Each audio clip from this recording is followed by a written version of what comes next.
everyone, I'm Jack, UI UX designer, illustrator, animator, and donut connoisseur, but most of all, I'll be your host for today's Illustrator Typography Challenge. This will sadly be the final challenge in this set, but don't fret. Tomorrow we've got a challenge recap for you, Community Day tomorrow, so be sure to share your work in the Discord to be featured on the stream tomorrow. You can find the link to our Discord in the description right below this video, along with links to other challenges and a starter file to get started with us today for the challenge.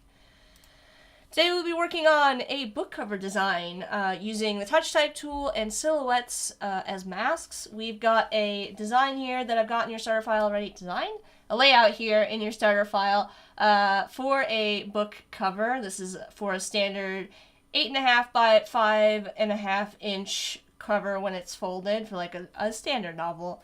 I've got a bunch of blue guides on here for you already. These guides will not print or save out with your file. They're just there for your reference. They're going to be especially important for today since we're working with a fold. And then we've also got a bleed. So the bleed is going to be this red line on the outside here. We've got about I think I have a 1/8 inch bleed. You can check your bleed in the document settings here.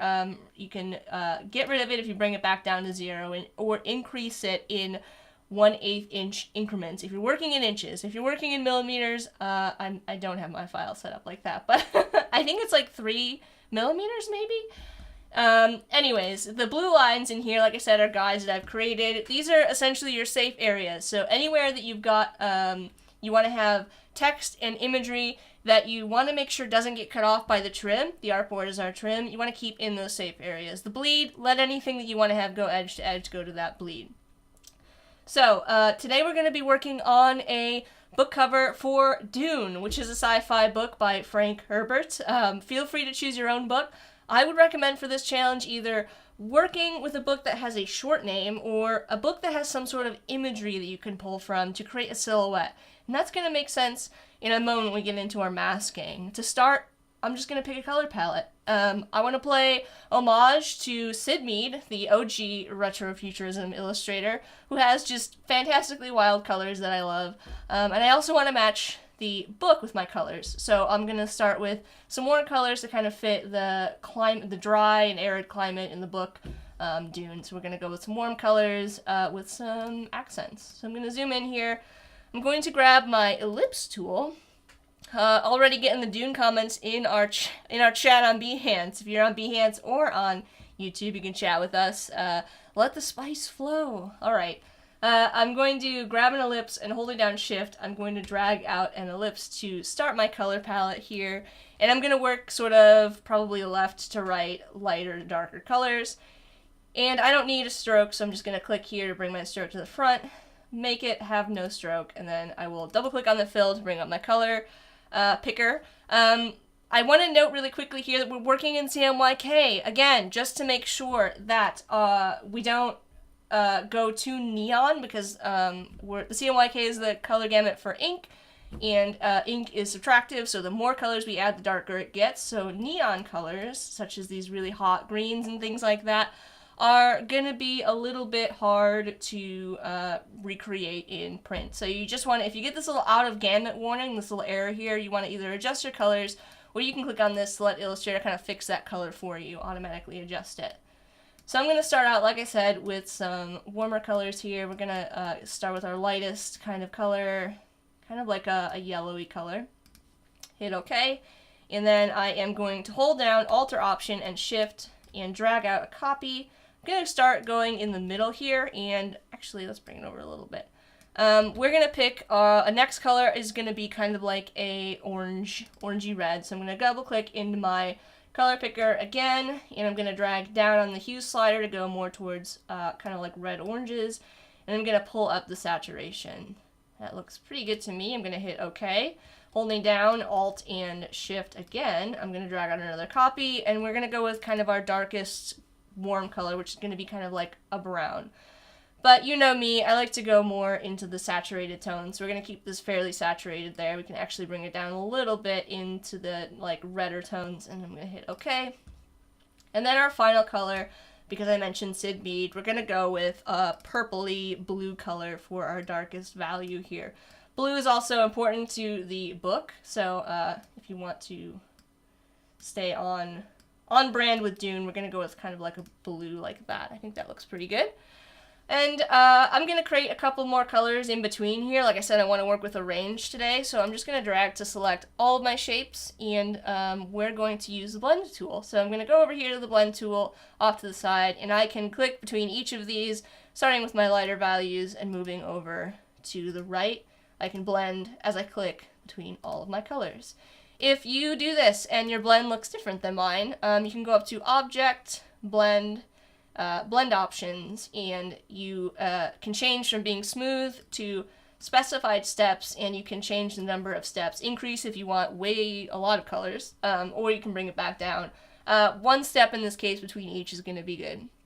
Richard's saying, didn't we do these colors yesterday? We did, but we're using a slightly different color palette today, and we're going to be applying it to our book cover. So I'm going to go, and I'm going to actually release this blend today. So I'm going to go to Blend, and we're going to choose Not Release, Expand. Expand is going to give me individual colors here. And when I do that, I can very easily add them to my color swatches by clicking on this little folder icon in my swatches window. And I'm going to make sure, because again, I'm going to be working with tints of these colors today, I'm going to go down and make sure Convert Process to Global is selected down here in this checkbox. And when I hit OK, it's going to add all of these as a folder in my color window here, my swatches window. And then we can work with these as tints. So the next thing that we're going to do is I want to build out on this cover a kind of a landscape that kind of matches the scene in the book. So I'm going to switch over to my rectangle tool, and we're going to use this rectangle tool to block it in. I'm going to drag, I've got Smart Guides on under View Smart Guides, so that makes it easy for me to kind of align my cursor to the corner points of my guides and my all of my objects really, and also my bleed. So I'm going to drag out to create a rectangle that essentially fills my bleed, because I want this to go edge to edge, and then drag it down to the lower left corner where it meets the smart guide for or the guide for my spine. So one thing I wanted to mention, and it's important at this point, is that our design today has the back cover on the left and the front cover on the right, because when you fold a book, the spine is going to be to the right with the front cover on the left and the back cover kind of folding behind it on the right. So just kind of something important to note. I did label them for you if you get lost. Alright, now let's apply our first color. I'm going to grab the yellow here, and like I said, I'm going to block in the landscape. I'm going to start with the sky here, so I want to use kind of my lightest color. So I'm going to use that tint slider, which is up here in the color window. If you're not seeing any of these windows, you can find them in the Windows drop down, and I'm just going to drag it to make it a little bit lighter. And I'm going to hit Command C and Command F to make a copy of my rectangle and just drag it down a little bit. And I'm going to make this be the full color of my yellow this time.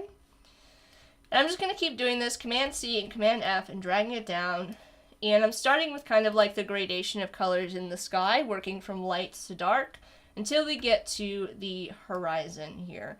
And once we hit the horizon, we're going to do something a little bit different. We're going to, so moving from the sky down, we're going to get lighter and a larger area towards the atmosphere, or up towards the top. And then it's going to get smaller and darker as we get towards the horizon line. And once we hit that horizon line, I'm actually going to apply my purple. And we can add some atmospheric perspective to this by dragging down, nope, I'm going to do the opacity. I almost dragged the tint slider, but I actually want to do the opacity here because I want it to mix with the colors in the background. So I'm going to drag down the opacity slider up here. It's going to blend my background color with that. And we can use this as either like the last level of our background color, if this is like a sunset, or we can use this as our mountains if we had like really tall mountains in the background. So I'm going to hit Command C and Command F. I want to bring that back up to full opacity, and then we'll drag it down a little bit more. So this is going to be the horizon line that I'm going to work from. And then from here on out, we're going to go the opposite way. So we're going to get wider, and we're going to start with our lightest color. So in the back, again, atmospheric perspective, we've got a little bit, we've got a lighter color in the far back, and these are going to be shorter, and they're going to get wider as they get closer. So if you think about, like, if you need to look up a reference of like a desert photo to kind of see what this looks like in action, you can. But I'm just using, again, Command C and Command F to copy and paste each of these in front, and I'm just dragging them down, and I'm just applying my colors, working down my color palette from my lighter values to my darker values, adding each of them in here. We'll go with like orange, and then as we get closer to the bottom here, we're actually going to treat this like it's almost in silhouette. It's so close to us. It's like really dark. Alright, there we go. We've got our colors blocked in for our landscape. Now, this is fun, but it doesn't look like a desert. So in order to do that, I'm going to use the curvature pen tool to really easily add some mountains into our scene. So I'll just click back in this far distant mountain, and with my curvature pen tool, I can actually just click here and start to drag, and it's automatically going to start to curve my line so I can very easily add some mountainous terrain in the background. And the trick to this is that the mountains in the distance are going to have more points, but they're going to have like shorter, like less extreme peaks and valleys. And then as we get closer, those peaks and valleys are going to get more and more extreme. They're going to get taller, and we're going to get fewer points the closer that they get to us. So I'm going to just kind of go down here, and I'm just going to kind of drag to create these all along here. Adding, you can see I'm kind of starting to increase the amount of, I can even go off to the side here and drag these side points up. I'm increasing the number of points as I go along, or decreasing the number of points, I should say. Alright, let's go to the next one, and I'm just going to kind of do this pretty quickly. You can feel free to take your time with this part and really set up your mountains and things so how you want them to look. I'm going to go down to the next one. Very easy to add these kind of like dunes, sand dunes, or mountains to our scene here. Stacking them up. Next one. Making sure I'm using my curvature pen tool, just clicking on that edge there to start to add them in. And go the opposite way. And I can just go back through. All I'm doing is continuing to go back through and add additional, move these points around or add additional points to them as I'm going. So you can kind of make modifications on the fly as you're doing this.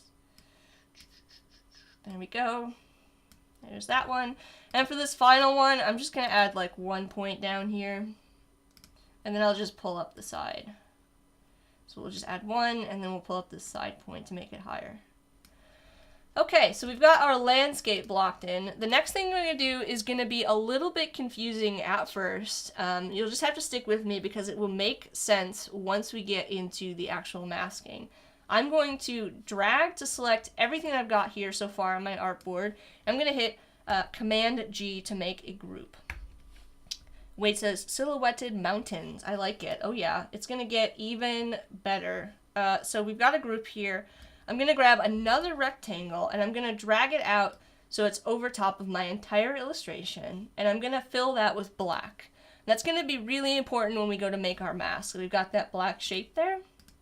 Next thing I'm going to do is we need to add our book title. So I'm going to go over to fonts.adobe.com. You know how much I love this site. And we're going to go to all fonts, and I have in mind, I've seen a font on here before that immediately popped into my brain because I think it would be perfect for Dune. And it's this kind of like really, really heavy, almost like to the point where it's just geometric shapes. And I think that would be really cool as the book cover. So I'm going to go down here, and we're obviously going to pick, I feel like I pick the heavy option a lot. Maybe one of these days we'll pick some of the other options. I just happen to like the heavier fonts, I guess. And then you could filter by any options and that you want or see fit for your book. And then I'm going to pick geometric. Like I said, they're kind of like geometric shapes. So I'm going to take a look here at what we've got. This one, some of these are close. This is kind of close. Maybe it's this one. This one is pretty close. I already activated that one. Look at that. This one's actually probably as close as we're going to get. This is practically like shapes. You see what I mean with that A there? So I'm going to activate this one, and I'm going to use that. So moving back over to our Illustrator file, I'm going to grab the type tool, and I'm going to type out our book name. We're going to type out Dune, and all caps, you know. And I'm going to just grab the corner here, holding down Shift to scale it up. I'm going to make this white, not only so we can see it, so that we can also, that's going to come in handy in a minute for our mask. So I'm going to grab my type, which was named Arbotech. So up in the character window, I'm going to type that in, Arbotech. Wade has shared it in the chat as well. I can reference the spelling of it there. Thanks, Wade. And, okay, so now we've got our text, and I want this text to, like, absolutely fill the cover. I want this to be, like, the focal point. Really, really text-heavy today. So I'm just going to scale it up even more, and we're going to play with the Touch Type tool. The Touch Type tool is under your Type menu down here. It is, if you hold down on your Type icon, you're going to get a whole bunch of different options that maybe you didn't know about. Some of these could be fun to play with today. But we're going to pick the Touch Type tool, and what this kind of lets you do is it lets you manipulate live text. So we can go in here, you can see this top little handle up here lets us rotate things. We can scale it if we want to, making some of the letters larger or smaller. So we can really have some fun and mess with the type in our title here. So and just kind of experiment and see what looks good. Like I said, I want everything to be really big today, and I kind of like this idea of having the letters kind of like touching. So I'm going to do that. I'm going to bring this up again, making sure that I'm keeping everything kind of in line with that guide there for my safe area. So I'm just going to scale everything up, holding down Shift, and get everything kind of filling that space. I don't think we're going to, if we got the whole word on here sort of straight across, it would be too small for my liking. So I'm actually going to break this into 2 lines. So going back to my regular type tool, I'm just going to click to edit that text. I'm going to tap with my keyboard arrow there to the right twice to get over to the opposite side of my U. I'm going to hit enter to break a new line. And I'm going to go back over to my text, my Touch Type tool. I'm going to make some modifications now to this lower area down here.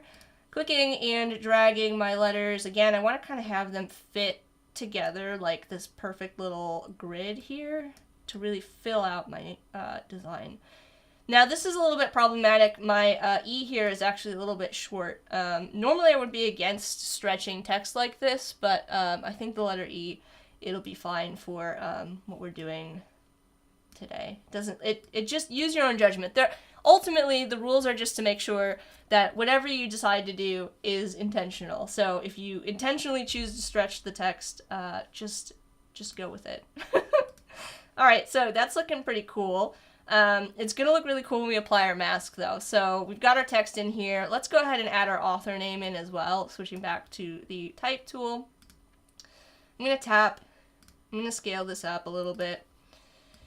And then let's bring it over top of here.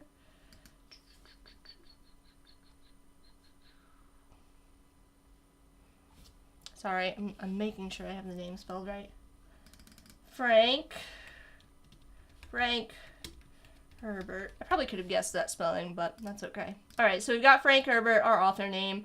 I'm going to actually open up my character panel under Window Type Character.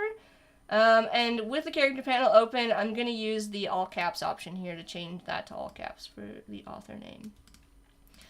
Alright, now that we've got all of this kind of black and white stuff over top of our image and you're thoroughly confused, I am going to select my type, my black background, all of my type, and I'm going to group them hitting Command G. If you take a look at our layers panel over here, you can see we've got our layer here, your art, and then we've got our group for our landscape and our group over here with this black and white stuff. I'm going to select both of these, holding down Shift to select both of them.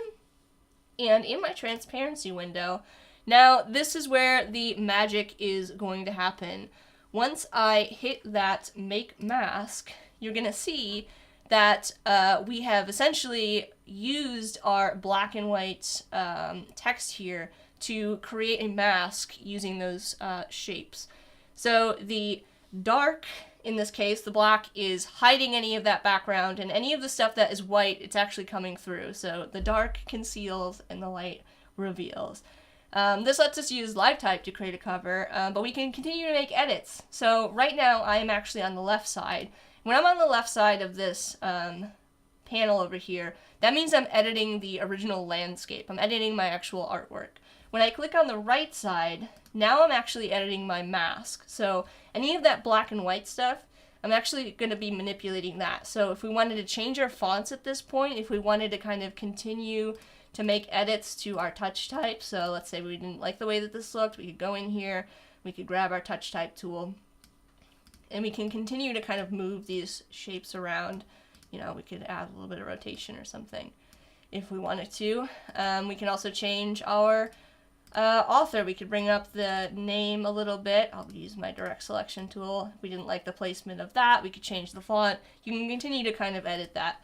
We could also kind of draw in this mode as well. So if we wanted to add a couple additional elements to this that kind of talk about the story, this is where I mentioned, like, instead of using type, you could use illustration or silhouette. So you can also use shapes and things like that to kind of draw your mask instead, as long as you're keeping in mind that anything white is going to show your illustration and anything black is going to hide it. So if we grab like an ellipse, for example, and we want to add like a little bit of an indication of a sun up here, we can grab and hold down the shift key, and that's going to let us kind of place this sun as a masked element, as an element of our opacity mask over here. I can go down here, I can draw out a rectangle just to extend my landscape or something, and then we could go and we can grab, we can also work the opposite way. So this time I'm going to grab another rectangle holding down shift to constrain it. I will rotate it, I will go up to effects, and we can choose distort and transform. We'll add a little sparkle so we can reference back that spice idea, right? By using the effect, distort and transform, pucker and bloat. Bring the pucker down. If you go the opposite way, it's gonna make like a little flower shape. We want a little sparkle. And this time, we don't actually want it to be a white fill. We actually want to hide. So we want to add to our mask. So I'm gonna change that to a black fill. And now we've got this little sparkle here. It kind of tells the story about the book a little bit more. And it also visually kind of helps separate these letters a bit. If we thought the N and the E were getting a little bit too difficult to read, that kind of adds a little element there to make them easier to read. Alright, the final thing that we could do to this landscape is we could add a little sandworm. So I'm going to go over here to my ellipse tool. We're going to make this as abstract as possible. Wait says the spice makes everything sparkle. You know it. And I'm just going to drag out another ellipse, and I am going to switch my fill and stroke. I need to go back to using white, remember, because white is going to show what we have. I'm going to increase that up quite a bit. Command C and Command F to make a, Command C and Command F to make a copy in front. And then I'm going to hold down Shift and Alt this time to scale from the center. Switching that fill and stroke to make a fill. Command C and Command F, I'm going to make another copy of my line. This time I'm going to select that far right point with the direct selection tool and delete it. Again, Command C and Command F, dragging over that line. I'm going to actually set it to be none. So in my stroke window, I'm going to say no, 0, wait. I'll select that both of my half circles, and I'll create that kind of sandworm texture by going to Blend, Make, and then Object, Blend, Blend Options, and we'll increase the number of steps. So we can get that kind of like cool texture, motion-y look. The one last thing that I want to make sure you guys remember is that we are in mask editing mode. So if we try to go over here and we wanted to add something to this back page, nothing's going to show up. We're only editing the mask. So you just need to always kind of be aware that you need to be switching between the left side, which is like the art editing mode, and the right side, which is your mask editing mode. You can continue to kind of build this out and add a nice back cover with like a description. I put in a space for a barcode for you, but I think this is going to be good for today. I'm ready to share it for some feedback. So I'm going to go to export for screen since we're saving in the Discord, and hit export artboard. All right. And once you're ready to share, we've got a link to the Discord in the description below this video. Be sure to join and be sure to post your work before tomorrow. Once you're ready, I'm just going to go to where that PNG saved, and I can just drag it right into my channel here under Daily Creative Challenge DCC Feedback, and I'm just going to share my Dune cover. And then I'll just hit enter and wait for everybody's feedback. So, thank you all for joining me today for this Illustrator Typography Challenge. We went over a lot of stuff involving type. We went over the touch type tool. We went over opacity masks, how to use opacity masks, how to edit opacity masks. We created a whole landscape with atmospheric perspective and created a color palette using the blend. So we created a lot of stuff today. Don't forget to join our Discord and share your work in the DCC feedback channel. And we're here every day at 11:30 a.m. Pacific time on Behance at behance.net/Adobe Live and on the Adobe Live YouTube channel. I can't wait to see what you all create. Bye, everyone.